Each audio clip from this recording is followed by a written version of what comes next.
macam bayi atau mungkin anak patung. Wajahnya kurang jelas, cuma nampak cahaya putih dan pucat. Namun matanya jelas kelihatan, berwarna kemerahan dengan anak matanya putih. Abang Gani terpaku tak mampu bergerak. Tiba-tiba kedengaran bunyi motosikal menuju ke rumah dan bayangan budak perempuan tu pun gaib. Abang Gani tarik nafas panjang dan tubuh dia mula boleh bergerak. Bunyi motosikal semakin dekat dan akhirnya berhenti dekat bawah rumah. Pak Mat dan Azhar, kawan sekerja Abang Gani, dah balik dari pekan beli beberapa barang keperluan. Lega Abang Gani.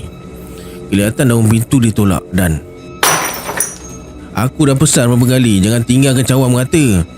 Muka Pak Mat mencuka dan ibu jari kaki ni kemerahan apabila tersepak cawan kaca dekat pintu.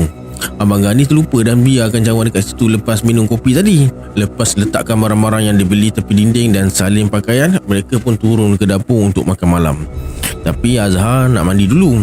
Dengan berkain plekat dan tuala sandang dekat bahu ni, Azhar pun keluar ke bilik mandi dekat rumah pisang tu yang jaraknya cuma beberapa meter dari dapur. Sementara tu Abang Gani jerang air nak baca kopi. Pak Mat lambat sikit turun tangga nak ke dapur sebab dia rabun dan cuma dapat kenal wajah seseorang tu dari jarak beberapa meter je. Kalau jauh dia cuma nampak bayangan kabur, tak dapat cam rupa. Tapi pendengarannya amat tajam. Dekat tempat kerja pun dia diberikan kerja yang senang dan tak berbahaya, hanya pungut dan membuang sampah je. Lagipun majikan mereka ni adik angkat Pak Mat ni. Pak Mat ni lebih tua dari Abang Gani dan Azhar.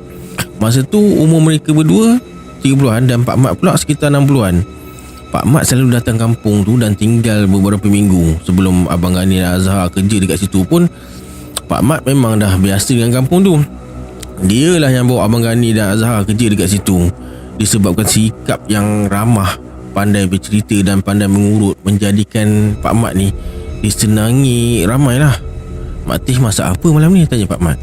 Ada masak lemak labu sambal tumis petai dengan ikan kembung goreng. Pak Mat setengah lah. Memang itu makanan kegemaran dia.